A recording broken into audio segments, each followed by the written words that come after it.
Tiempo Internacional. El mundo en 7 días.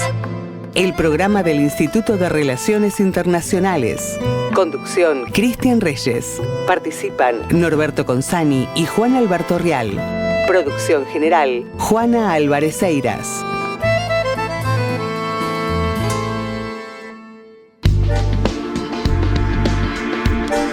La actualidad global. El mundo en 7 días. Vaticano. A los 88 años muere el Papa Francisco.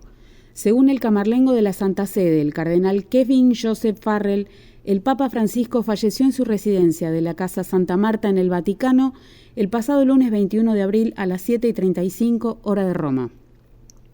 El pontífice argentino de 88 años había estado convaleciente tras sufrir neumonía y otras complicaciones graves de salud durante los últimos meses.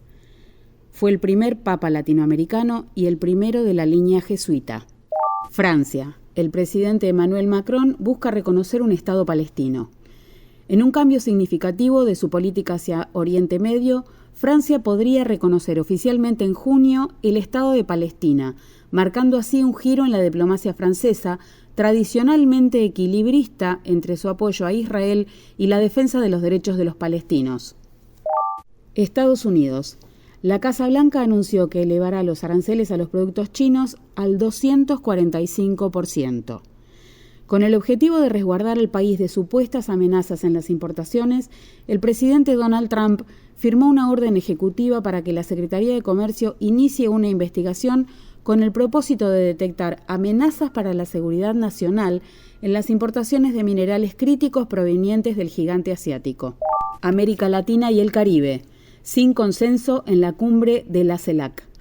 La declaración final de Tegucigalpa, fruto de la 9ª cumbre de jefes y jefas de Estado de la Comunidad de Estados Latinoamericanos y Caribeños, llevada a cabo en Honduras el pasado 9 de abril, fue rechazada por Argentina, Paraguay y Nicaragua, quienes denunciaron la falta de validez de la declaración por no contar con el consenso general y por aplicar una figura inexistente en el derecho internacional. La declaración fue aprobada por un consenso suficiente de 30 de los 33 Estados miembros. Rusia-Ucrania. Un ataque ruso con misiles deja 35 civiles muertos en la localidad ucraniana de Sumy. Según los servicios de emergencia de Ucrania, las víctimas mortales del ataque con misiles por parte de Rusia ascienden a 35 y los heridos suman 119. El ministro de Defensa ruso informó que en el bombardeo murieron más de 60 soldados ucranianos en un intento de aclarar que el objetivo fue puramente militar y no civil. La entrevista de Tiempo Internacional. Estamos en diálogo con Esteban Leguizamón. Esteban es nuestro profesor de Relaciones Económicas Internacionales en la Maestría de Relaciones Internacionales del IRI y es también el coordinador del Departamento de Relaciones Económicas Internacionales del Instituto. Así que es amigo de la casa y es parte de nuestro equipo. Esteban, muchas gracias por atendernos estos minutitos en Tiempo Internacional. Gracias a ustedes. Esteban, como docente de Economía Internacional, no podemos evitar preguntarte qué es lo que está pasando desde la asunción de Donald Trump. No sé si llegamos siquiera a los 90 días desde que asumió. El mundo ha cambiado radicalmente con esta guerra arancelaria, estas marchas y contramarchas, de subirle aranceles a sus socios, a todo el mundo, reducírsele a algunos. ¿Qué podés contarnos al respecto? Trump está haciendo trampismo. ¿En qué sentido? En 2018, el primer gobierno de Trump puso aranceles del 25% al acero, 10% al aluminio. En aquel momento la administración argentina logra una exención impositiva. Si mal no recuerdo, habían sido 3 países más que lo habían hecho: Australia, Brasil, Corea del Sur, y quizá me estoy comiendo alguno. Bien, pero básicamente Trump ya venía con la idea de controlar el comercio exterior. Bien, esta idea ahora adentrar un poco más en el efecto de qué son los aranceles o qué es lo que se busca, pero la idea de ponerle un componente, un tinte político a esas cosas, ¿bien? Entonces, a mí lo que me asombró más en ese sentido fue que sea como un baldazo de agua fría para el sistema financiero internacional, en el sentido de que no sorprende que Trump se comporte como Trump, por decirlo así. Está cumpliendo muchas de las cosas que dijo que iba a hacer. Hay unas diferencias, ahora vamos a entrar en eso. En aquel momento los aranceles eran mucho más bajos, bien, hoy en día una fórmula medio esotérica, bien, para implementar los aranceles. Seguramente muchos recuerden en la conferencia que da el 2 de abril desde la Casa Blanca, que Trump muestra como una cartulina donde en una columna decía, bueno, qué aranceles los países le ponen a Estados Unidos y por tanto qué arancel le iba a cobrar Estados Unidos a esos países. En términos de la Organización Mundial de Comercio eso es muy raro porque la Organización Mundial de Comercio es como que te lleva a tener que imponer el mismo arancel a todos. No quiero entrar en cuestiones técnicas, hay una cláusula que se llama nación más favorecida, no importa. Nada, muestra una tabla país por país diciendo, bueno, el que tenía 0% de arancel, ahora todos tienen un mínimo de 10 en todos los productos.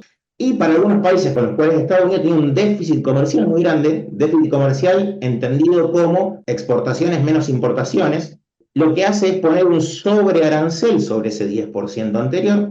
Todos van al 10%, China a partir del 9 de abril tomando una medida en represalia, Trump responde, se van los dos arriba del 50%, a partir del 10 de abril China queda con un 145% de arancel. En función de cuánto vos le exportabas a Estados Unidos, tenés más aranceles.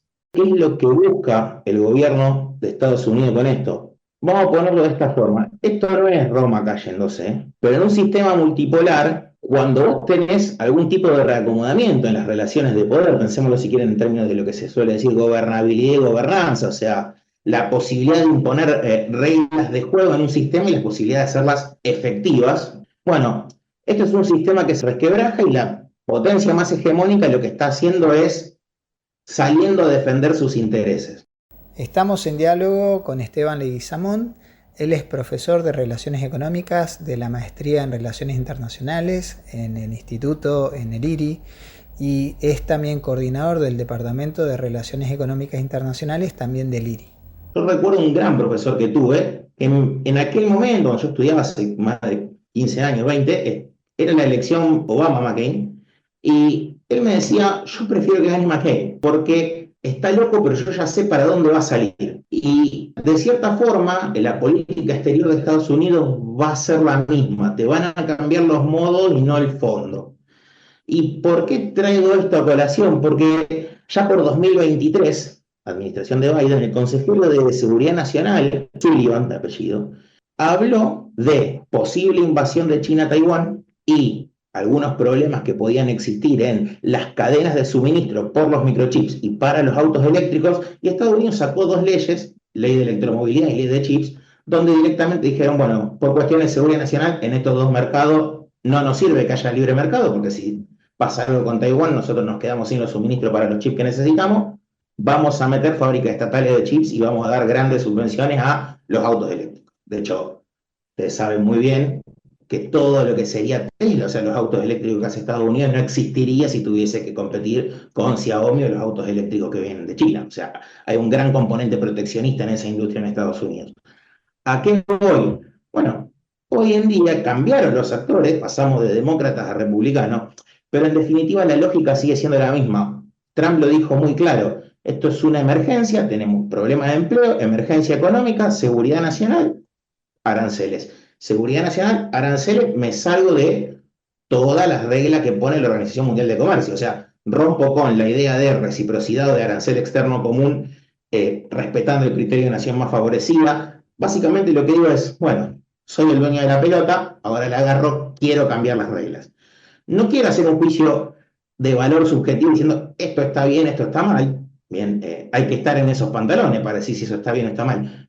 Pero sí decir, bueno, cuando yo intento leer esto en esa clave, lo que veo es que la lógica detrás de los aranceles, ¿sí?, responde a cuestiones quizá mucho más profundas, y trato de no querer decir que hay conspiración atrás de esto, ni mucho menos, pero responde a cuestiones más profundas que no necesariamente se ligan a un criterio estrictamente técnico-económico. Ahora, Esteban, todas estas medidas parecerían estar dirigidas a un solo jugador de ese partido. El dueño de la pelota quiere que uno de los jugadores no juegue el partido y jugarlo con otros. Sí, bueno, a ver, ahí vamos. Por ejemplo, uno de los países más perjudicados por los nuevos aranceles fue Japón. Bien, y Japón es un aliado histórico, al menos desde la Segunda Guerra para acá, de Estados Unidos. Y de hecho, el primer ministro Ishiro, creo que es el primer ministro japonés, había mandado una delegación comercial a Estados Unidos para transar, tenían un 24% de sobrearancel por encima del 10% plano que Trump impone a todo el mundo, bien lo que la administración de Trump impone a todo el mundo, a negociar. Había mandado a Japón delegados comerciales. Trump festejó la llegada, habló por Twitter, redes sociales, que estaban hablando, y al final dijeron, bueno, no logramos avanzar nada, esperamos resolverlo en estos 90 días previos a la caída o que se caiga esta exención que di de retrotraer los aranceles para acá, que ahora voy. Bueno, en ese sentido, bien, el país más castigado fue China. Bien, y ahí vale la pena decir que cuando uno mira lo que fue la fórmula mediante la cual la administración de Trump dice que calculó las nuevas tarifas, a las cuales llamaron tarifas recíprocas. La idea era decir, bueno, yo te estoy cobrando un 10% de arancel, me cobras un 50%, te voy a cobrar más caro, porque tengo mucho déficit comercial con vos. Si bien ese era el discurso, cuando uno aplica la fórmula no es tan así. De hecho, hay un artículo muy lindo para recomendar que se llama algo así como las decisiones ocultas detrás de la fórmula comercial de Trump. Es en inglés, el artículo está en el New York Times, donde muestran, por ejemplo, la cantidad de criterios arbitrarios que hay para que, por ejemplo, China tenga los aranceles que tiene, la Unión Europea tenga los aranceles que tiene, al punto de que si uno recalcula modificando alguno de los criterios, te podría dar que los aranceles podrían haber incluso bajado. En ese sentido, China fue el único, a priori, que lo que hizo fue tomar alguna medida en contrario. O sea, a su vez, China toma medidas en contra de Estados Unidos. China no tenía aranceles para un montón de productos para que entren desde Estados Unidos a China, y esos aranceles pasaron el 9 de abril a un 34%, el 10 de abril a un 84%, el 10 de abril es cuando Trump ya decide ponerle el 145% a los productos chinos, y el 11 de abril China los vuelve a subir a un 125%. Tiempo Internacional. El programa del IRI. Ahora bien, ¿qué quiere decir una suba de aranceles? Para decirlo bien sencillo, un arancel del 100%. Un producto que vale $100, cuando lo importo, pago un 100% de arancel, lo tengo que pagar $200 en lugar de 100. ¿Cuál es el efecto inmediato de una suba de aranceles? Bueno, el primer efecto bien claro lo tienen los consumidores estadounidenses en una suba de todos los productos importados. ¿Qué fue lo que hizo Trump? A los 3 días, bien, de impuesto de los aranceles, además de esta postergación por 90 días para todos los países excepto China, bueno, lo que hizo fue exceptuar a notebooks y celulares, bien, de los aranceles, porque tuvo un fogonazo impresionante en los precios internos, y ya, digamos, en eso podríamos decir que la población estadounidense se parece un poco a la población francesa. Son pueblos que cuando empiezan a subir los precios no se comportan muy bien o no son muy amistosos. El primer efecto que podemos ver en los aranceles es bien claro, es subas de precio interno. Ahora, y déjame desglosar en 2 cositas más para entender qué puede pasar con China y qué puede pasar con la producción. Segundo efecto es, dado que los aranceles son planos e incluyen, por ejemplo, al acero, o sea, incluyen las cuestiones que son insumos, esto es, se usan para producir otras cosas, podemos poner el ejemplo de qué pasa en Argentina cuando sube la nafta. Si cuando sube la nafta sube el gasoil se utiliza en todos los camiones de Argentina. Argentina tiene un sistema de logística que se maneja por camiones, no por trenes, por lo tanto los precios finales en las góndolas suben. Bueno, lo mismo pasa cuando los insumos difundidos pagan aranceles. Lógicamente, cuando sube el precio de algo, lo que dice es, ahora quizá convenga producirlo en Estados Unidos. Recordemos, si quieren, lo que pasó con John Deere en noviembre del año pasado, cuando anunciaron una inversión de $200 millones fuera de Estados Unidos, y Trump lo que les dijo es, pongan esta fábrica en Estados Unidos o sus tractores, para entrar a mi país van a pagar un 200% de arancel. Su justificación desde el punto de vista económico, dejando de lado la idea de seguridad nacional, está estrictamente ligada a una lógica de crear empleo en esta vuelta que él tiene de América para los americanos. Bien. ¿Cuál crees que es el lugar de Argentina en un escenario tan incierto y tan convulso justamente por la profundización de los conflictos entre las principales economías en esta guerra arancelaria? ¿Qué puede pasar con la producción global? Y vamos un poquito ahí. Y de nuevo, no soy una persona que le gusta hacer mucho futurología, pero vamos a decirlo con otro ejemplo bien sencillo. Empezamos pensándolo en Argentina y pasamos a China. Yo tengo una empresa en Argentina. Si el 30% de mi producción la vendo en Argentina y el 70% la vendo en Estados Unidos, si los productos pagan aranceles, el que paga ese arancel es el consumidor estadounidense, no yo que los hago acá, de golpe puedo dejar de vender en Estados Unidos. Claro, si a mí se me cae un cliente que me compra el 70% de la producción, es probable que yo cierre.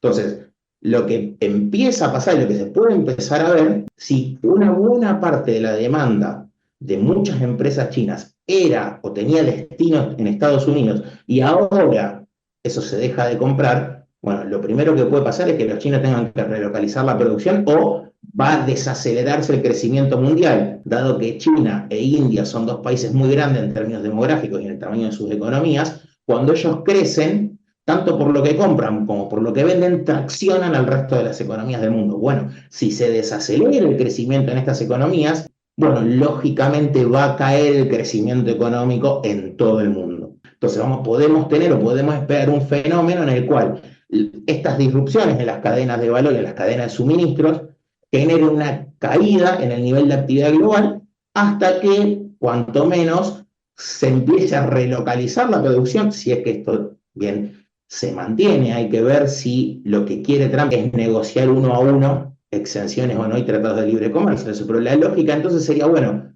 hasta que no pase eso uno podría esperar, bueno, hay que relocalizar esta producción porque si no va a haber una caída en la producción, una caída en el nivel de actividad. ¿Y a dónde iba con esto? Bueno, el último impacto que uno puede tener ahí es en los precios. ¿Por qué de nuevo en los precios? Bueno, porque muchas de estas empresas que producen en escala, la ventaja que tienen al producir en escala es que producen más barato. Si yo hago un celular y me sale 100 pesos, pero hago 10 celulares y me salen 500 pesos en costos, lo que tengo es una economía de escala. Mientras más produzco, el costo por hacer cada uno me sale menos. Si hago 10 celulares a 500 pesos, me sale 50 pesos cada uno. Entonces, la lógica es cuando yo exporto a Estados Unidos desde mi empresa, puedo producir en escala, entonces el costo por unidad es más chiquito. Si ahora de golpe este cliente no me compra, si no consigo que otro me compre, tengo que empezar a producir menos. Y cuando produzco menos, el costo por unidad es más grande, entonces lo tengo que vender más caro. Y ahí, mediante ese mecanismo, también podés tener algún empuje en la inflación global. Por eso, y déjame resaltar esto para ir terminando un poquito, que es, acá empezamos a ver primero una respuesta de Estados Unidos a la nueva ruta de la seda, pero lo que no sabemos para dónde va a ir en un sentido amplio es, desde 1930, que hubo una subida muy fuerte de aranceles, en lo que fue la famosa crisis del 28, que el capitalismo no experimenta un shock en este sentido en el término de las tarifas, ni siquiera lo que fue el shock de Nixon a principios de la década de los 70, ¿bien? Entonces, cuando uno lo mira en frío dice, claro, pero el capitalismo hoy no tiene nada que ver con el capitalismo hace 100 años. Hoy en día yo puedo comprar bonos, acciones, dólares, lo que sea desde mi teléfono celular. Antes, si el gobierno imprimía dinero, yo me enteraba 3 meses después. Con lo cual, como el capitalismo se comporta de una forma distinta, es muy difícil ponerse a decir, che, ¿qué va a pasar exactamente? Bueno, no lo sabemos. Lo que sí podemos decir es, la teoría económica nos dice que estos serían los principales efectos. ¿A dónde ataca Estados Unidos? Y Estados Unidos lo que dice es, mira, yo soy la potencia declinante, lo que quiero es tratar de hacer un enforcement de las reglas de juego para seguir salir ganando, y para eso pongo estas tarifas, les doy 90 días, vengan a negociar de a uno, y con lo último que te lo ato, que es algo que a mí me hizo ruido y que antes dije, no quiero sonar conspiranoico, a mí no me pareció casualidad el viaje del presidente argentino a Paraguay, justamente porque se dio 4 días después del anuncio de los aranceles, en el marco del nuevo acuerdo con el fondo, ¿bien? Y uno sabe de las históricas ideas del presidente queriendo romper con el bloque del Mercosur y de la idea vieja de Estados Unidos de un tratado de libre comercio en América. Pero es algo que me da a pensar de qué es lo que se está negociando por atrás, de forma tal de que se acomoden, ¿sí? O queden alineados los intereses de Estados Unidos con los intereses de América Latina, que es lo que están buscando las fuerzas políticas que gobiernan tanto Argentina como el país hermano de Paraguay. Estamos en diálogo con Esteban Leguizamón, él es nuestro profesor de Relaciones Económicas Internacionales en la Maestría de Relaciones Internacionales del IRI y coordinador del Departamento de Relaciones Económicas Internacionales también del Instituto. Me gustaría rescatar algo que justo estabas abordando. ¿Cuál es el lugar o la perspectiva para nuestro país en este escenario que se presenta tan incierto, justo en un contexto donde la desaceleración del crecimiento parecería ser la clave si es que esto no se soluciona en el mediano plazo, habiendo conseguido Argentina el financiamiento en el fondo recientemente? ¿Qué nos podés comentar al respecto, Esteban? Lo primero, voy a tratar, al menos en una primera etapa, de separar bien el financiamiento del fondo de la perspectiva de Argentina, si bien la capacidad de repagarla del fondo indefectiblemente depende de la perspectiva de crecimiento que tenga nuestro país y de la realización de esa perspectiva. En ese sentido, y esto voy a hablar una cuestión muy personal mía, no, en este caso no estoy siendo 100% técnico, por decirlo así, yo creo que Argentina dejó ir una posibilidad importante al no entrar al BRICS, particular por las puertas que se abren con el Banco de Desarrollo. Los BRICS tienen un banco de desarrollo, lo preside la expresidenta de Brasil, Dilma Rousseff, nacida en Shanghái, que yo creo que un banco de ese estilo, por cuestiones netamente políticas, te permitiría capear o surfear problemas de corto plazo de faltantes de dólares, como es lo que le pasó a Argentina, y ahí lo estoy enganchando, justamente sin necesidad de incrementar tu deuda con el fondo como pasó. Entonces, ahora bien, en términos de perspectivas, vamos a decirlo de esta forma.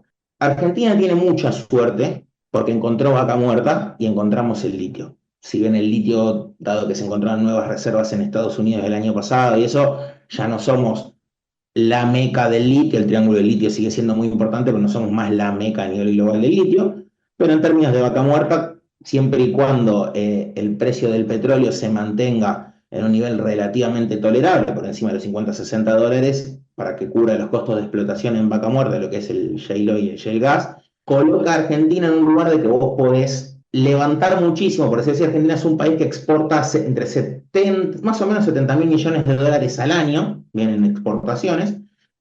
Eso no te digo que se podría duplicar, incluso se podría duplicar, pero Argentina podría incrementar muchísimo sus exportaciones gracias a vaca muerta. Entonces, ¿qué quiero decir con esto?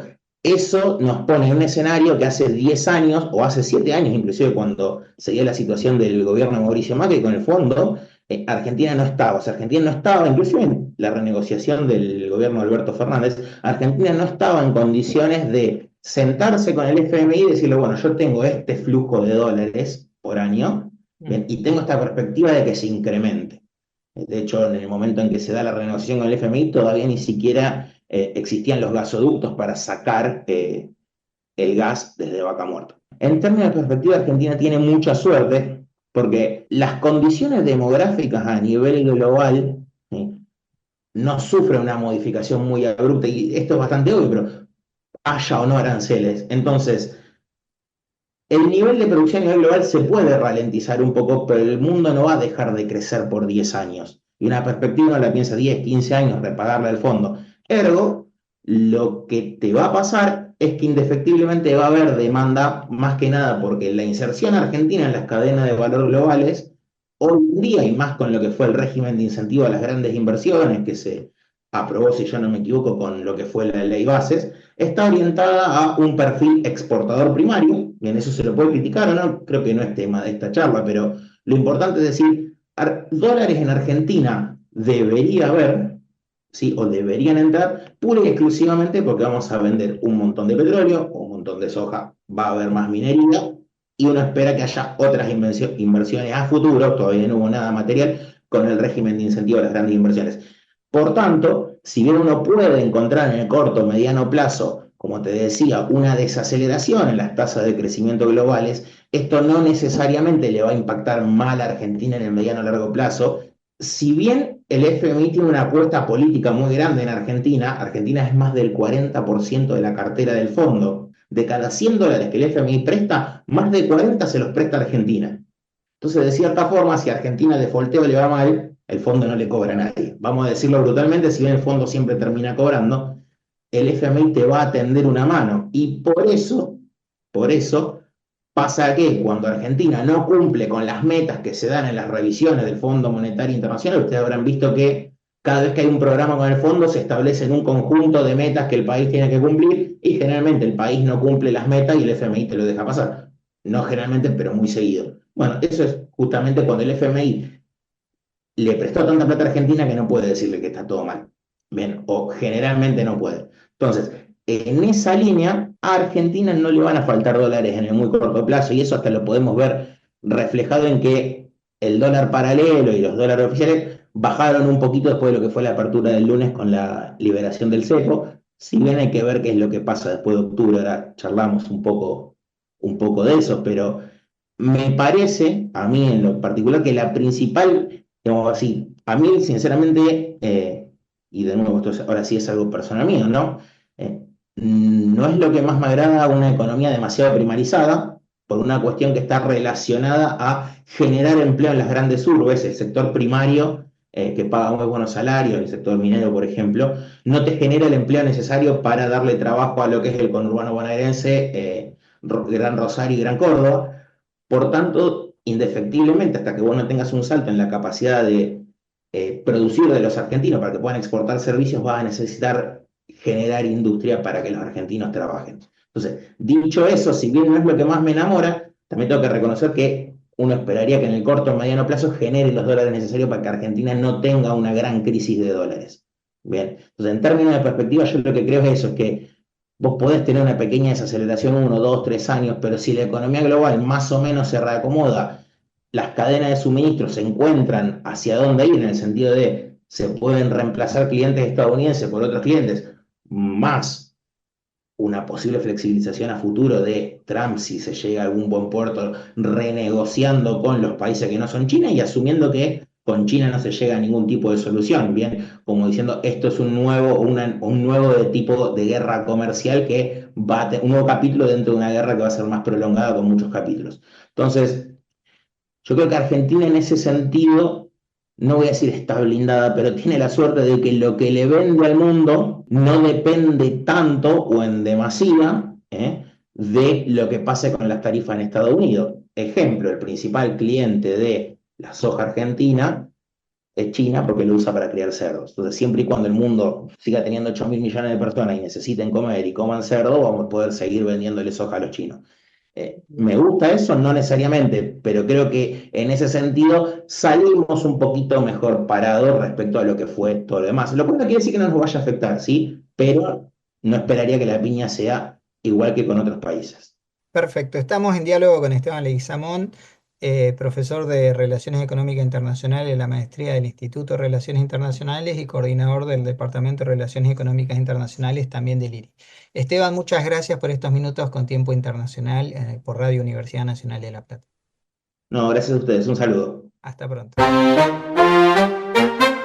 En el IRI se dictan 3 carreras de posgrado: la maestría en Relaciones Internacionales, el doctorado en Relaciones Internacionales y la especialización en estudios chinos. Análisis de la actualidad en Tiempo Internacional. Hola, hola, bueno, buenas tardes nuevamente, bienvenidos, bienvenidas. Aquí estamos otra vez con Tiempo Internacional, El Mundo en 7 días, el programa del Instituto de Relaciones Internacionales de nuestra querida Universidad Nacional de La Plata. Mi nombre es Cristian Reyes y como cada miércoles me acompañan los especialistas en la materia. Estoy junto al magíster Juan Alberto Rial, secretario del Instituto de Relaciones Internacionales. Buenas tardes, Juan. ¿Qué tal, Cristian? ¿Cómo estás? Y junto a nuestro querido director y fundador, ¿no?, del instituto, el profesor doctor Norberto Consani. Buenas tardes, Norberto. Buenas tardes a vos y a todos los oyentes.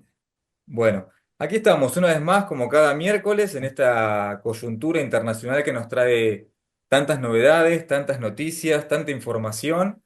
El mundo gira, sí, es dinámico y por eso estamos acá para poder analizarlo, reflexionarlo y, si se quiere, problematizarlo, ¿no? Bueno, hoy tenemos 3 noticias para abordar en este programa que nos parecen muy interesantes por todo lo que está sucediendo, tanto de manera coyuntural como regional y global. Y me parece importante que podamos ver, ¿sí?, en principio, qué está pasando con este posible reconocimiento del Estado palestino por parte de Francia, por parte de lo que acaba de decir hace poco tiempo el presidente Emmanuel Macron. Asimismo, me parece interesante que podamos abordar cómo sigue todo el tema arancelario, ¿sí?, del presidente de los Estados Unidos, de Donald Trump, que también sabemos que Donald Trump nos trae siempre noticias muy, muy, muy dinámicas, y muy, muy globales, como asimismo esta nueva cruzada del presidente Trump contra las universidades, que es un tema muy interesante. Y también vamos a abordar mínimamente qué ha pasado con la CELAC, ¿no?, con la novena cumbre de jefes y jefas de Estado, de esta comunidad de estados latinoamericanos y caribeños que se ha llevado a cabo el pasado 9 de abril en Honduras. Para iniciar, sí, como siempre decimos, que el tiempo es tirano también en radio, vamos a arrancar con este análisis que tengo acá los dos especialistas. El presidente Macron ha dicho que quiere reconocer en junio al Estado palestino. Bueno, ¿qué les parece a ustedes este potencial reconocimiento del Estado palestino en una coyuntura tan compleja, ¿sí? Tan anárquica? Sobre todo, digamos que Macron también lo ha supeditado a que estados como Arabia Saudita y el Líbano también reconozcan al Estado de Israel. Así que me encantaría escucharlos, qué opinan desde las relaciones internacionales y desde derecho internacional esta coyuntura actual. Vamos rápidamente a hacer una breve historia. Después de la creación de Naciones Unidas, se crean, digamos, lo que era el territorio de Palestina. Se crean dos estados. Lo que será el Estado judío, el Estado de Israel, que es el Estado actual, y el Estado de Palestina. Ese Estado de Palestina, hasta el día de hoy, no ha podido nacer. Concretamente porque Estados Unidos pone el veto en el Consejo de Seguridad. Para información de ustedes, hay 5 potencias que tienen derecho a veto, una de ellas es los Estados Unidos. Entonces, como bien lo establece el español, vetar es impedir que es una resolución. Y hoy tenemos más de 140, 150 estados en el mundo que reconocen el Estado de Palestina. Y por eso la información tuya, Cristian, que Francia, un país miembro del Consejo de Seguridad, es importante, por eso un impacto. Y esa fue la respuesta en Netanyahu, que fue una respuesta muy desagradable, diciendo que fomentaba el terrorismo. Justamente en esto que usted bien dice, Norberto, lo traiga a colación de la respuesta contundente, ¿no? De Netanyahu de decir que fomentaba el terrorismo, que era algo ilegítimo y que ellos no iban a poder, digamos, soportar, sobre todo por la presión regional. Juan, con respecto a cómo ves el reconocimiento que podría llegar a ser de esto Hamás, o sea, o qué papel tendría Hamás Bueno, en este aspecto. justamente desde la perspectiva israelí siempre fue la idea de dejar a Hamás fortalecerse y debilitar al Fatah que gobierna Cisjordania para dividir a la causa palestina y de esa manera tener ante Occidente la excusa de no reconocer a Palestina como Estado, independientemente de un reconocimiento muy importante a nivel global, como señalaba el profesor Gonzani antes, dado que Hamás tiene dentro de su estatuto uno como primer objetivo la destrucción del Estado de Israel. Desde esa perspectiva, en la medida que Hamás siguiera existiendo y gobernara parte del territorio que le corresponde al Estado palestino, que no nació en 1948, pero ya tiene un reconocimiento a nivel global muy importante. De hecho, 9 países de la Unión Europea ya reconocen al Estado palestino. Si mal no recuerdo, Suecia fue el primero. Y que hoy Palestina es Estado no miembro observador en la Asamblea General. El debilitamiento y la desaparición de Hamás desde esa perspectiva no sería funcional para los intereses de la derecha israelí, pero de mi Mm, perspectiva sería lo que hace falta, entre otras cosas, para comenzar a llevar un poco de paz a esa región. En la medida que Estados Unidos entienda que Palestina es parte del problema y no de la solución, no va a convertirse en miembro de las Naciones Unidas, como lo es Argentina, como lo es Israel, como lo es Irán o Siria, pero la estatalidad, nosotros sabemos en términos teóricos, es un tema de hecho, no depende del reconocimiento de Israel o de Estados Unidos, pero sí para la membresía en Naciones Unidas. Y claro. no hay nada mejor para pacificar la situación en Medio Oriente que Israel tenga un interlocutor estatal que tenga de pleno derecho la condición de tal. Y para ello el nacimiento de los dos estados de manera simultánea, como debería haber sido en 1948, puede darse ahora en 2025 o en breve, aunque es poco probable. Yo no lo veo como probable, pero sí lo veo como una herramienta que puede garantizar la posibilidad de una pacificación gradual y paulatina. Pero insisto, con este estado de cosas, con el gobierno de Donald Trump, con Benjamin Netanyahu en el poder, con esa coalición de derecha y de ultraderecha gobernando en Tel Aviv, es poco probable que Palestina pueda ser miembro de la Organización de Naciones Unidas, más allá que para nosotros es un Estado, más allá que para 9 de los integrantes de la Unión Europea ya es un Estado, más allá que para 2/3 partes de la comunidad internacional ya es un Estado, porque ser Estado no solamente es una cuestión que genera derechos para el pueblo palestino, sino también obligaciones, y una de ellas sería la coexistencia pacífica con sus vecinos judíos, ¿no? Sí, Ahora, sí, Juan, ahí justo cuando decís, hablas de la comunidad internacional, ¿no? Es importante decir que son 148 de 193 estados que ya reconocen de los que hay el Estado Naciones palestino, Unidas. ¿no? Norberto, le hago una consulta. Teniendo en cuenta esto que dijo Macron con respecto al reconocimiento recíproco regional, ¿usted cómo ve la actitud de que podría tomar Arabia Saudita y Líbano, que son los dos estados que Macron puso, digamos, en debate para que puedan reconocer el Estado de Israel? para ser concreto, ¿viste? Lo importante es Arabia Saudita en esta historia. Líbano juega de acompañante, Líbano está muy mal en este momento, pero Arabia Saudita es clave. Por eso Macron, que conoce el mundo internacional, por eso quiere ser acompañado por Arabia, porque además Arabia Saudita le puso esa condición a Israel. Le puso esa condición, por eso no firmó los acuerdos de Abraham, porque necesita primero el reconocimiento del Estado palestino. Después seguimos hablando. Eso fue lo que le dijo el príncipe heredero Suleimán a Netanyahu o al gobierno israelí. Ahora, la pregunta es que tenemos que hacernos. ¿Por qué no hay, cuando todo, dos estados como debe ser y que sería una gran solución, una gran pacificación? Bueno, ahí vemos claramente los intereses no solamente de Israel, del gobierno de Israel, sino otros intereses también de Estados Unidos y no solo de Trump, que impiden esto que a todas luces es lo que verdaderamente corresponde, además, porque está inscrito, digamos, en la historia y en el estatuto constitutivo cuando se crearon los dos estados. ¿Por qué? Porque fíjate vos qué interesante, que lo charlamos en otro programa anterior, que justamente Netanyahu no quiere, digamos, el Estado palestino, como bien lo dijo recién Juan, jamás no quiere el Estado de Israel.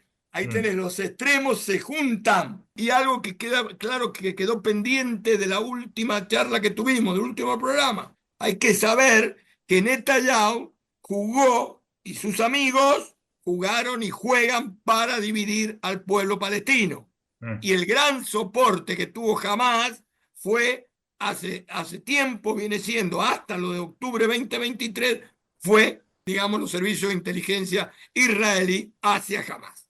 Por eso es sorprendente lo que pasó en octubre, que es lo que, repito, lo dijimos el primer día que había pasado. ¿Qué pasa? Que los servicios de inteligencia más eficaces, más eficientes del mundo no previeron una cosa que era elemental.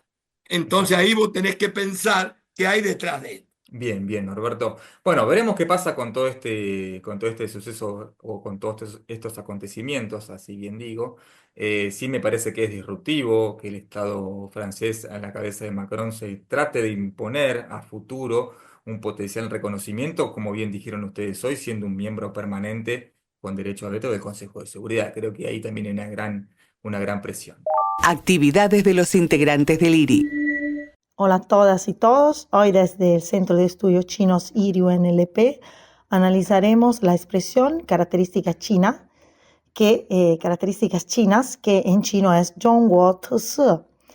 En 1982, en el 12º Congreso del Partido Comunista, Deng Xiaoping propuso esa definición de socialismo con peculiaridades chinas o características chinas.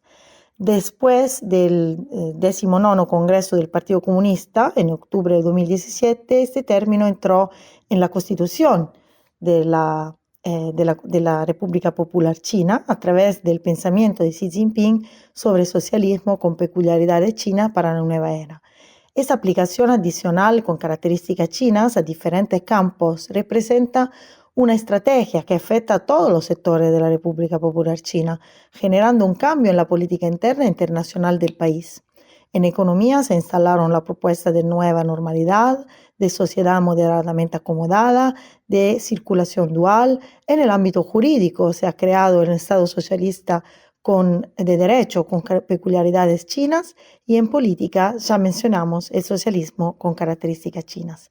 Igual, cabe mencionar la importancia del socialismo con característica china para la nueva era del pensamiento de Xi Jinping. Tiempo Internacional. Desde 1998. Analizando la realidad internacional en Radio Universidad. Continuamos con la actualidad global. Estados Unidos. El presidente Donald Trump inicia feroz cruzada contra las universidades.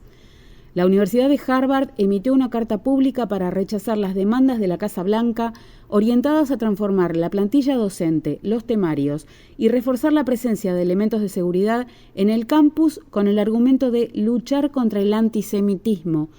Ante la negativa, el gobierno estadounidense amenazó con congelar más de $2.000 millones en contratos y empezar a cobrar impuestos. Yemen. Un mortífero ataque de Estados Unidos contra un puerto petrolero deja 74 muertos. Según el Ministerio de Salud UTI, la cifra de muertos tras el bombardeo de Estados Unidos contra el puerto petrolero de Ras Isa en la provincia yemení de Al-Udeida en el Mar Rojo ascendió a 74 víctimas, mientras que el número de heridos trepó a 171. El Comando Central de Estados Unidos aseguró que destruyó el puerto de combustible con el objetivo de desestabilizar a los insurgentes hutíes, quienes acusaron a Estados Unidos de incurrir en un crimen de guerra. Perú. El expresidente Ollanta Humala es condenado a 15 años de prisión por lavado de activos. La justicia de Perú condenó el pasado 15 de abril al expresidente Ollanta Humala y a su pareja, la ex primera dama Nadine Heredia, a 15 años de prisión por el delito de lavado de activos agravado.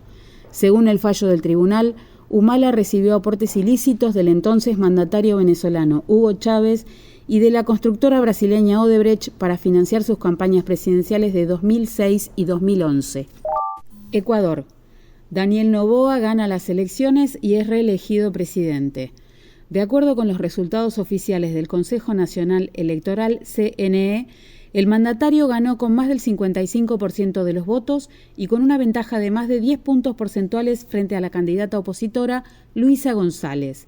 Sin embargo, la candidata correísta no aceptó los resultados, alegó fraude y solicitó un recuento de votos. Pese al pedido, el Consejo Nacional Electoral descartó el fraude y confirmó el triunfo de Noboa. Gaza. Israel mantendrá tropas en Gaza tras un posible acuerdo de paz y seguirá bloqueando la ayuda humanitaria. El ministro de Defensa israelí, Israel Katz, afirmó que las tropas de su país permanecerán en las zonas de amortiguamiento creadas en Gaza, incluso tras un posible acuerdo para poner fin a la guerra y que no se permitirá el ingreso de ayuda humanitaria. La Agencia de Naciones Unidas para los Refugiados Palestinos ha alertado sobre el colapso del sistema sanitario y la escasez crítica de alimentos y medicinas. Sudán. Grave crisis humanitaria y millones de desplazados tras 2 años de guerra civil. 2 años después de que se iniciara el conflicto armado entre el ejército sudanés y los paramilitares de las Fuerzas de Apoyo Rápido en Jartum, al menos 13 millones de personas se encuentran desplazadas, 4 millones han escapado a países vecinos para huir de la violencia y 150.000 personas habrían muerto. Según la Agencia de Naciones Unidas para los Refugiados, la población civil además se enfrenta a la escasez de alimentos, agua y suministros médicos esenciales, mientras mujeres y niñas corren un alto riesgo de sufrir violencia sexual. Continuamos analizando la problemática de las relaciones internacionales en Tiempo Internacional. Continuamos con el análisis de la actualidad en Tiempo Internacional. Siguiendo con las noticias que hoy vamos a analizar, me parece importante pasar un poquito ya al continente americano y ver todo este temita que sigue llevando adelante el presidente Donald Trump, todo el tema arancelario que lo venimos trabajando en los programas anteriores, ¿no?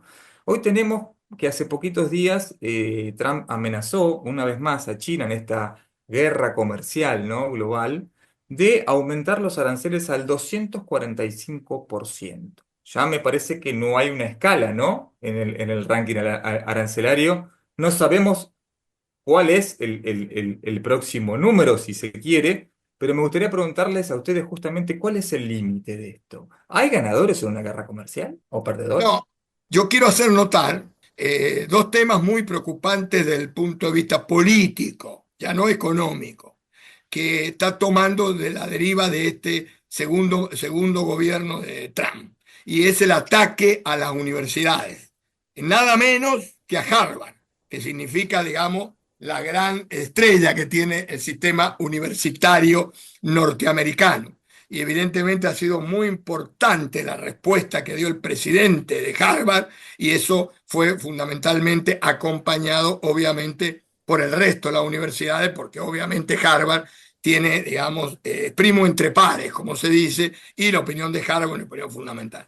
Ahora, qué peligroso, sino qué peligroso esa actitud que no había pasado nunca en la historia contemporánea norteamericana y que nos va llevando a un terreno impredecible de cara al futuro. Segundo elemento muy preocupante, pero muy preocupante, es que está con toda la intención de sacarlo al presidente de la Reserva Federal. Es decir, para los oyentes es Sí. equivalente al Banco Central.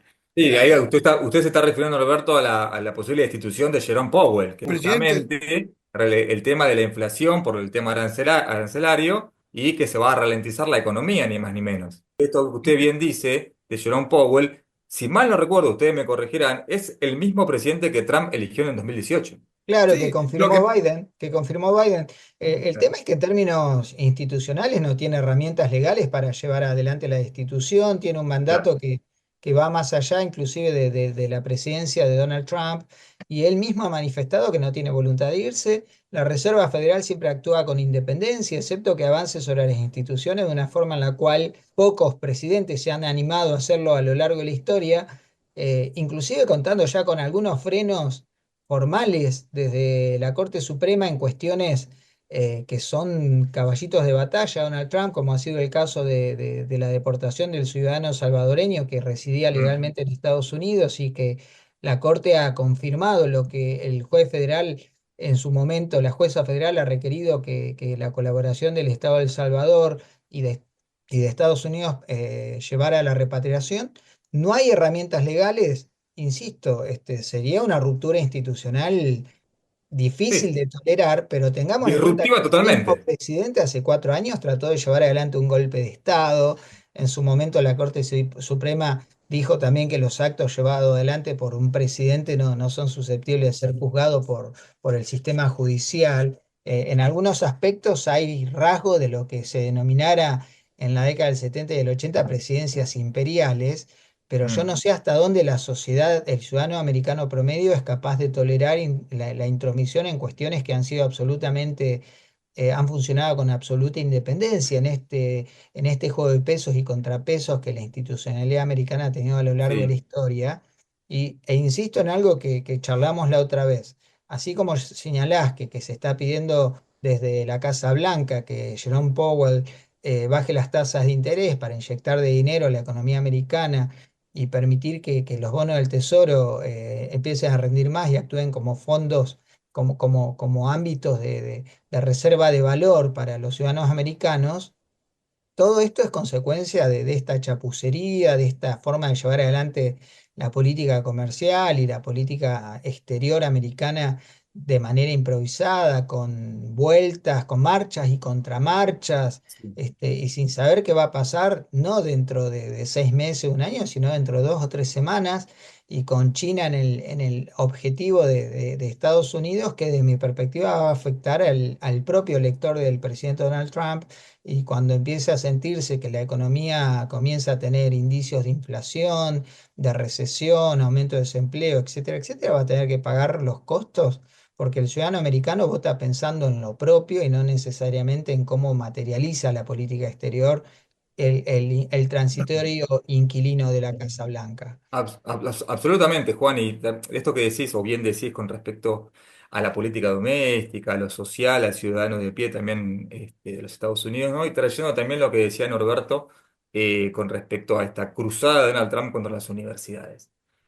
Qué importante fue también este comunicado del presidente, ¿no? Alan Garber de Harvard, de contrarrestar las presiones políticas y económicas de la administración Trump sobre las universidades, ni más ni menos que sobre estas Ivy League, ¿no? Las universidades más elitistas, Princeton, Columbia. Bueno, Harvard fue la primera que salió a este cruce. ¿Qué opinas vos con respecto a esta cuestión de que Trump también quisiera modificar el sistema tributario de Harvard, ya que Harvard no pagaría impuestos por justamente tener ese interés común social, ¿no? Ese aporte social. Están hablando de cortarle 2.200 millones de dólares de subvenciones y un paquete total de 9.000 millones de dólares. Stanford y Yale ya han apoyado a Harvard en esta cruzada que tiene que ver con los derechos elementales que la Constitución americana sostiene, pero el antecedente muy grave es que consiguió torcer la voluntad de Columbia en su momento y empezaron a establecer seguimientos ideológicos en las cátedras relativas y en las materias relativas a Cercano Oriente y a Palestina. Eso, eso es muy grave, además de lo que es muy grave. Efectivamente le torció la mano a Colombia. Y estamos hablando de una suerte de persecución ideológica, porque Exactamente, no exactamente. Por eso, no estamos juzgando delitos, sino la libertad de pensamiento y la posibilidad de expresarse, porque inclusive sí, de están hablando de hecho, la posibilidad de que la guardia de las universidades, sí, como nuestra guardia sí, universitaria, esté habilitada para claro. detener a los manifestantes, lo cual Sí, de hecho es justamente como bien dice Juan y usted Norberto, digo, la gravedad institucional de entrar a las universidades. Nosotros hemos tenido ejemplos horribles a lo largo de nuestra historia argentina con respecto a estas presiones en las universidades y hoy en día se siguen suscitando desde otros lugares. Pero digamos, la administración Trump propone cambiar esta plantilla de los docentes, propone imponer qué se debe investigar y qué no, propone que se debe combatir el antisemitismo y quienes estén en contra o alumnos que estén en contra de esto, sacarlos de las plantillas, no admitir alumnos internacionales que puedan afectar la seguridad internacional, perdón, la seguridad nacional de los Estados Unidos. Pueden ponerse el tema de la seguridad nacional en un lugar tan superlativo como omnipotente y omnipresente. Por eso no, decía yo al inicio de que más allá de lo económico, cuando empezamos el bloque, Cristian, más allá de lo económico, la gravedad institucional, que está llevando un terreno impredecible. Insisto, algunos hablan, y esto suena muy fuerte, pero ya grandes catedráticos, no, están hablando de una nueva guerra civil en Estados Unidos. Está muy degradada el tejido social de la sociedad norteamericana, muy degradado. Y Sí, eso sí, así es. lo Así explicó es. muy claramente en el IRI el año pasado Jorge Argüello, que fue embajador ante Estados Unidos, tanto del presidente Alberto Fernández como de la presidenta Cristian Fernández, donde un conocedor de la sociedad, y él lo vivió, y lo contó, y lo puso ejemplo. Y esto ha ido, o como recién lo marcaba Juan, llegó hasta justificar, de hecho, están todos libres los que asaltaron el Capitolio. Los hechos internacionales más importantes, analizados por docentes e investigadores del IRI, en tiempo internacional. Debemos seguir, sí, adelante con el recorrido de las noticias, ya que nos queda poco tiempo, pero también quería aprovechar para decirle a todos nuestros oyentes que se pueden comunicar con nosotros a nuestro correo electrónico para enviarnos preguntas, para sumarse a la reflexión o alguna crítica constructiva, ¿sí? Pueden escribirnos a tiempointernacional@iri.edu.ar. Bueno, ya para finalizar tenemos que tocar muy brevemente qué ha pasado acá en la región con la CELAC, con esta novena cumbre, ¿sí? De jefas y jefes de Estado de la Comunidad de Estados Latinoamericanos y Caribeños que se ha establecido finalmente la declaración de Tegucigalpa con mucha polémica, ya que Argentina, Paraguay y Nicaragua habrían rechazado la declaración final por un consenso que al final no fue general. están creando derecho internacional en la CELAC porque han generado un concepto jurídico novedoso que es el del consenso suficiente. Cuando algunos de los integrantes de este organismo de 33 no estuvieron de acuerdo con la resolución, la presidenta Xiomara Castro adoptó esta declaración final por consenso suficiente, cuando el consenso requiere justamente que no haya una objeción dirimente, es decir, que ninguno de los estados estuviera en contra. Y acá, como bien lo señalás, Nicaragua, Argentina y Paraguay, paradójicamente los tres en la misma vereda, aunque no coincidan ideológicamente, no Absolutamente. estuvieron de acuerdo con lo que se ha resuelto en esta última declaración, pero ha salido por consenso suficiente, así que tendremos que generar nuevas herramientas, cambiar los planes de estudio en Derecho Internacional, porque aparentemente para que el consenso se materialice no hace falta que no estén todos en desacuerdo, basta con que la mayoría esté de acuerdo y muy pocos estén en desacuerdo.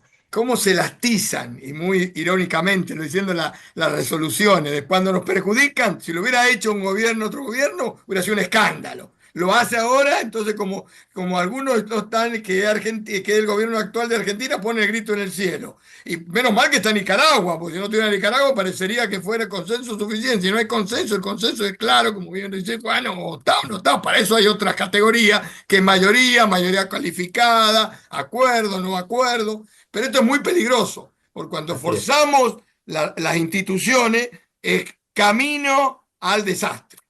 Sí, las convierten en cascarones vacíos, Cristian, Norberto, a las organizaciones, y esta supuesta alternativa a la OEA termina convirtiéndose en un ámbito donde no consiguen los presidentes o líderes de la región, teniendo en consideración que Argentina mandó una delegación de muy bajo nivel. De muy bajo nivel, Sí, lo que molestó enormemente a los socios de la región. No, Juan, Está no, claro pero que es una provocación, además de sí, bajo nivel, una provocación, mandó un funcionario de tercera categoría. está claro que a Argentina la CELAC no le interesa, pero Claro, también pero una está claro provocación. que a los miembros de la CELAC no le interesa que Argentina participe. Hay una relación que es absolutamente recíproca, me parece. Es de ida y Sí, vuelta. pero además diplomáticamente, aparte de eso, la formalidad, estaba el presidente de Brasil, estaba la presidenta de México. A ese nivel, vos no podés a un nivel de eso mandar a un tercer nivel, es una provocación. Lamentablemente el tiempo nos corre, nos encantaría seguir acá reflexionando sobre estas temáticas tan interesantes. Nos debemos despedir, ¿sí? Nos encontraremos nuevamente el miércoles que viene a las 19 horas, acá en Tiempo Internacional, El Mundo en 7 días, el programa del Instituto de Relaciones Internacionales de nuestra querida Universidad de La Plata. Buenas tardes para todos, buena semana. En el IRI se dicta la maestría en Relaciones Internacionales categorizada A, excelente, por la Comisión Nacional de Evaluación y Acreditación Universitaria, CONEAU. Puede encontrarnos en X, YouTube, Facebook e Instagram. Nuestro sitio web es www.iri.edu.ar.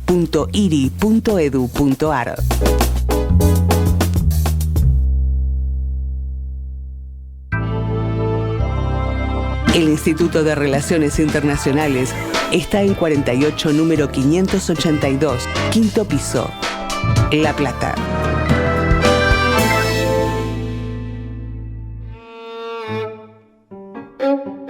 Tiempo Internacional. El mundo en 7 días. El programa del Instituto de Relaciones Internacionales.